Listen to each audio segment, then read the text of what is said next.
our imagined pavilion behind the dreams. My name is Tiff. I am here on the center stage. So you guys bring it in here. We've got a really fun Imagineering presentation for you guys today, featuring Karen Hansen all about our audio animatronics, figures, and animation. So from the lifelike birds from the Tiki Room, what is this enchanted Tiki Room, to today's Navi Shaman of songs, expressive, believable characters are a hallmark of Disney theme parks experiences. The figure animation team brings together experts in fields such as engineering, material science, robotics, figure finishing, and show programming to bring Disney beloved's characters and experiences to life. Today I'm really excited to bring out Karen Hansen. She is a principal show mechanical engineer.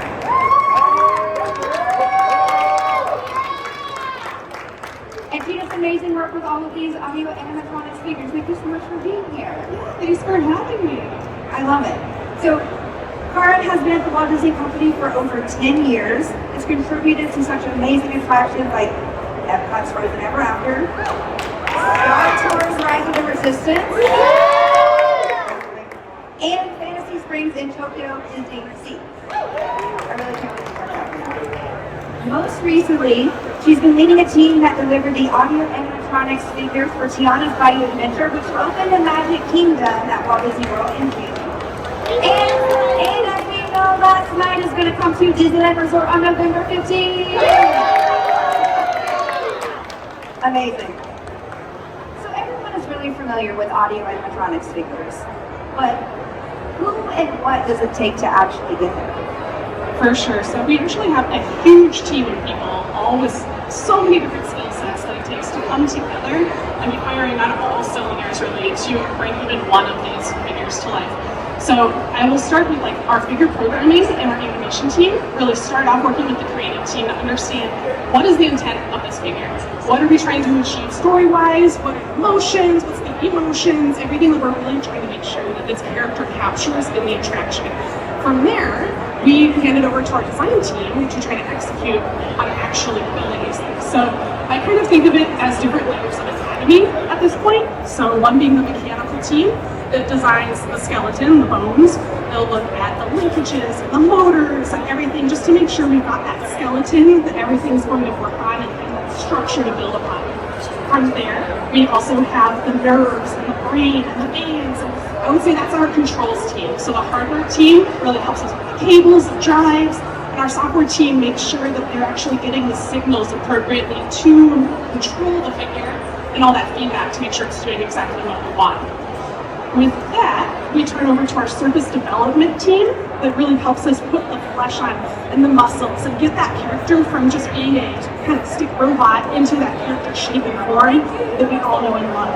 And then our figure finishing team really brings us home. They add on the character, paint and costume and wig and everything to make sure that he looks exactly like you saw it on the screen, and you know that that character is exactly what you're looking for.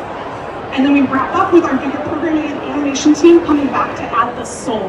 So they'll make sure that the tiniest little behavior and movement achieves what that character is that you're also familiar with and you love, so you can appropriately recognize everything better. I love that. I love calling little character day. Right? That's really fun. Right? So at the Walt Disney Company, we have a legacy of audio animatronics figures. What is it about that that keeps you fascinated? Yeah, so I think some of that legacy goes back to Walt himself. He was fascinated enough with figures to be able to actually invent an entirely new art form. So animatronics has a huge amount of legacy with that, and some people find that to be a big draw and why they're so fascinated, and that connection to Walt himself. There are other people who maybe find technology to be why they're so impacted. We went so far from having these little pneumatic tiki birds to having figures like Sunny Eclipse. It's so cute. I love this is one of my favorite places to just grab a burger and to hang out. This is like this little toast kitten. It's so cool to just be able to bring a space to life like that. And then now our technology, is so incredibly smooth, and we can even have Elsie's arms and really truly getting that performance. Next level stuff there. We're also really groundbreaking as far as, using technology to break down those barriers. So like the dinosaur and even our EDX droids that are here today, being able to like walk around the space with us. That kind of technology is absolutely amazing. So I think that fascinates a lot of our guests. And I think the thing that is most impactful is that being able to, that ability to connect with your characters. So you see Mr. Potato Head, for example, on the screen or maybe in your books, but then now being able to meet him in person and have him actually like talk directly to you is absolutely incredible. I started like tearing up the other day because a little girl was waving at Elsa in our booth over there, and it's just like, this is why we do it. So it's just amazing to be able to bring these characters to life, and you know, I think we do our best to keep pushing that fascination forward and doing everything we can to exceed expectations. I love that so much. So how does a project dictate a figure, vice versa? What's really driving that as you develop that innovation? Yeah, so every character kind of has unique needs. Every project is something new. One of the most recent innovations that we've been really pushing have been these articulated faces.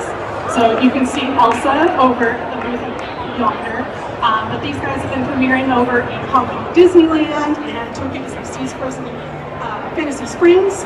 But these have just been phenomenal in being able to really represent these characters in a whole new way. And one of the breakthroughs that we've had is the actual simulation. So before we even start to get up anything physical, we have a digital tool that we built internally to help see what the deformations are as we're moving through, making sure that we're achieving the smile perfectly and can iterate between the technical and the creative so that we feel really strong about what this character representation is going to be like.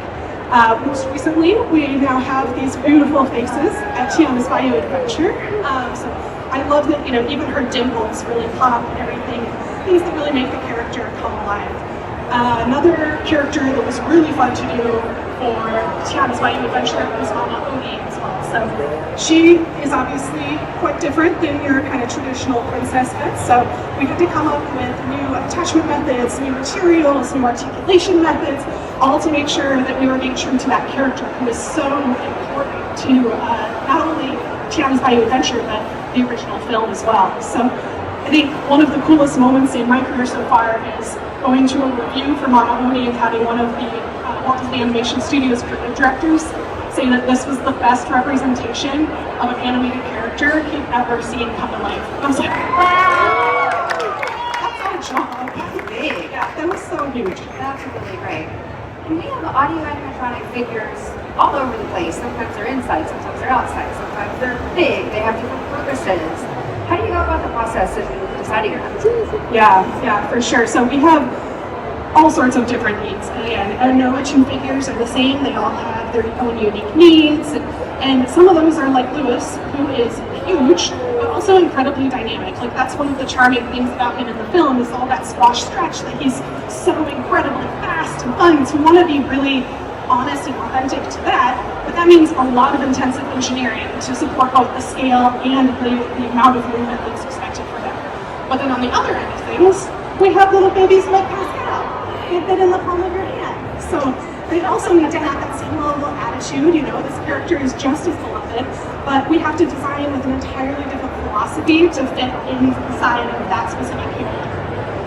Other things we need to think about are the environment that we're in. So here's Rapunzel from Fantasy Springs over at Tokyo Disney Sea, and being a part of Tokyo and outside, she not only gets the incredible heat and humidity, but also freezing cold and snow. So that impacts so much of our material selection and really even our maintenance plans. So you wouldn't know it looking at this figure, but there's a whole rig to pull the figure back, be able to rotate her around and make sure that our team can continue to support and maintain her, especially knowing she's in such like intense climate. And then we'll go ahead and like combine all those things. So here's a giraffe that's outside and he's big, but he's gangly. So you're like, he's big, small, and outside. What the heck am I supposed to do now? So it's really fascinating to try to combine those different design philosophies as we go. And then, like you mentioned, of course, the most important thing is our actual story beats. So Rocket's a really fun one that we need him to be the focal point for our guests for the entire show for Guardians of the Galaxy Mission Breakout.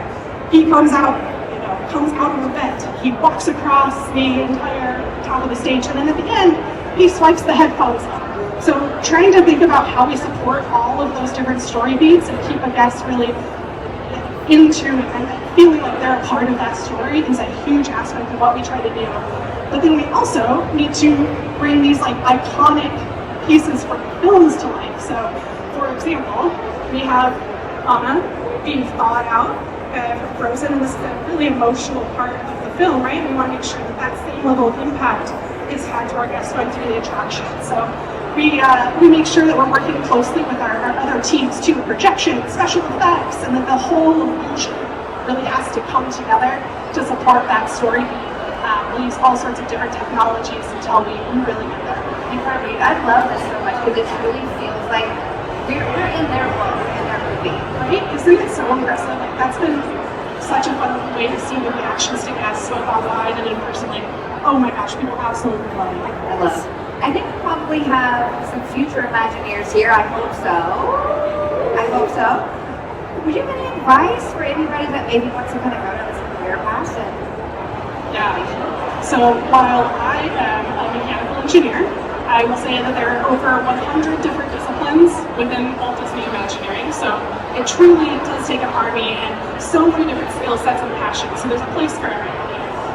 One of the things that I would recommend is starting to kind of tinker wherever you can. So whether that's doing cosplay or joining a maker's club or something like that, get hands-on experience trying to turn your dreams and your ideas into reality. Because that's really what we do. That's what we're here for, right?